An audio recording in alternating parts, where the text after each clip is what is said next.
Hello বন্ধুরা, welcome to Puja SK TV. আর আমি হলাম পূজা। বন্ধুরা, আমার আজকের ভিডিওতে আমি একটি সিরিয়াস বিষয় নিয়ে তোমাদের সাথে আলোচনা করতে চাই। সেটা হলো প্যারাবেন। ইদানিংকালে আমরা সবাই প্যারাবেন নিয়ে খুব বেশি সচেতন। আমরা চাই প্যারাবেনযুক্ত প্রোডাক্ট অ্যাভয়েড করতে, কিন্তু আমরা সবাই সঠিকভাবে জানি না আদৌ প্যারাবেন জিনিসটা কি। প্যারাবেন কি সত্যি অ্যাভয়েড করা উচিত, নাকি ব্যবহার করা চলে? প্যারাবেন কেন ব্যবহার করা হয়, ব্যবহার করলে কি হতে পারে?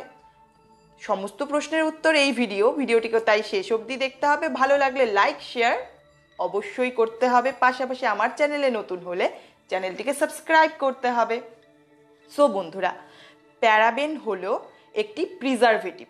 প্যারাবেনের মধ্যে অনেক ভাগ রয়েছে, যেমন কি তোমরা জানো। আমি তোমাদেরকে অত সায়েন্টিফিক্যালি বোঝাতে যাব না, তার অন্যান্য চ্যানেল রয়েছে, অন্যান্য অনেক উপায় রয়েছে, তোমরা জেনে নিতে পারো। আমি একদম অ্যাজ এ ফ্রেন্ড তোমাদের নর্মালি বোঝানোর চেষ্টা করব। আমরা যখন আচার তৈরি করি, আচারকে দীর্ঘস্থায়ী করার জন্য আমরা তার মধ্যে তেল ব্যবহার করি। কেন ব্যবহার করি? এই তেল আচারকে দীর্ঘস্থায়ী করে, অর্থাৎ আচার যাতে পচে না যায়, আচারটা যেন অনেক দিন থাকতে পারে, তার জন্য আমরা তেল ব্যবহার করি অ্যাজ এ প্রিজারভেটিভ। সংরক্ষণ করার জন্য তেল ব্যবহার করি। তেমনি তুমি যে ক্রিম, ফেস ওয়াশ, শ্যাম্পু, বিভিন্ন ধরনের কসমেটিক্স, মেকআপের জিনিস ব্যবহার করছো, এই প্রোডাক্টগুলিকে লং লাস্টিং করার জন্য এগুলোর মধ্যেও প্রিজারভেটিভ ব্যবহার করা হয়। বিভিন্ন ধরনের প্রিজারভেটিভ রয়েছে, তার মধ্যে প্যারাবেন একটি। প্যারাবেনের অনেকগুলো ভাগও রয়েছে: methyl paraben, propyl paraben, ethyl paraben, etcetera etcetera. এবার রিসেন্ট জানা যায় যে প্যারাবেনযুক্ত প্রোডাক্ট যদি আমরা দীর্ঘদিন ব্যবহার করি, তাহলে আমরা ক্যান্সারের শিকার হতে পারি। এর কিন্তু সঠিক যুক্তিযুক্ত কোনো প্রমাণ পাওয়া যায়নি, কিন্তু যেহেতু একটা রটনা উড়ে গেছে যে প্যারাবেনযুক্ত প্রোডাক্ট ব্যবহার করলে ক্যান্সার হতে পারে, আমরা যথেষ্ট সচেতন। তাহলে কেন প্যারাবেনযুক্ত প্রোডাক্ট আমরা ব্যবহার করব? মার্কেটে প্যারাবেন ছাড়া প্রচুর ব্র্যান্ডের প্রোডাক্ট রয়েছে, সস্তাতেও রয়েছে। তাহলে প্যারাবেনযুক্ত প্রোডাক্ট ব্যবহার করার তো কোনো প্রশ্নই আসে না।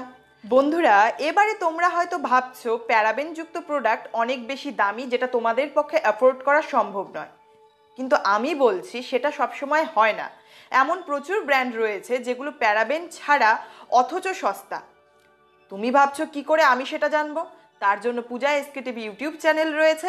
আমি অলওয়েজ চেষ্টা করি অল্প দামে প্যারাবেন ফ্রি ভালো ভালো প্রোডাক্টগুলো তোমাদের সামনে তুলে ধরার জন্য। তার জন্য আমার চ্যানেলটিকে সাবস্ক্রাইব করে রাখা উচিত।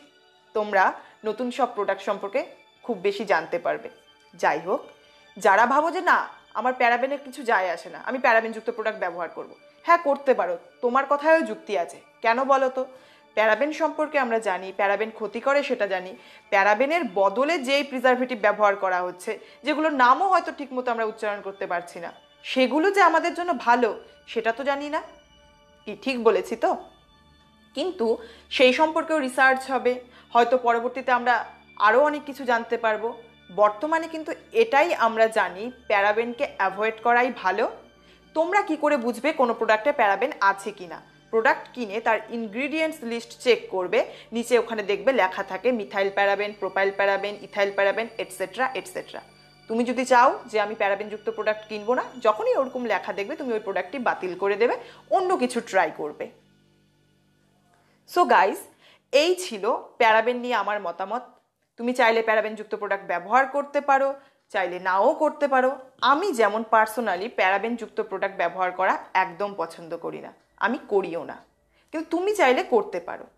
আর তুমি যদি চাও প্যারাবেন ছাড়া ভালো ভালো প্রোডাক্টের নাম জানতে, তাহলে আমার চ্যানেলে যুক্ত হতে পারো। আমি অলওয়েজ চেষ্টা করি সেই সমস্ত কিছু শেয়ার করার জন্য। প্যারাবেনযুক্ত প্রোডাক্ট ব্যবহার করা উচিত কি উচিত নয়, এটা প্রত্যেকের ব্যক্তিগত মতামত, প্রত্যেকের ব্যক্তিগত ব্যাপার। সে নিজে ঠিক করতে পারে যে হ্যাঁ সে কি করবে। জেনে শুনে ক্যান্সার হয় যা সেটা ব্যবহার করবে, নাকি এমন কিছু ব্যবহার করবে যেটাতে সেই ধরনের কোনো সম্ভাবনা নেই। অ্যাজ এ ফ্রেন্ড আমি চেষ্টা করলাম প্যারাবেন সম্পর্কে তোমাদেরকে 2-4 কথা বলার। আশা করি এই ভিডিওটি তোমাদের জন্য হেল্পফুল হবে। সেটা মনে করলে ভিডিওটিকে একটু শেয়ার করে দিতে পারো, ফেসবুকে, হোয়াটসঅ্যাপে, তুমি যেখানে পারো, যাদেরকে তুমি এই সম্পর্কে জানাতে চাও তাদের সাথে। আর এতক্ষণ অবধি আমার ভিডিও দেখলে তার জন্য অসংখ্য ধন্যবাদ। Thanks for watching. See you in my next video.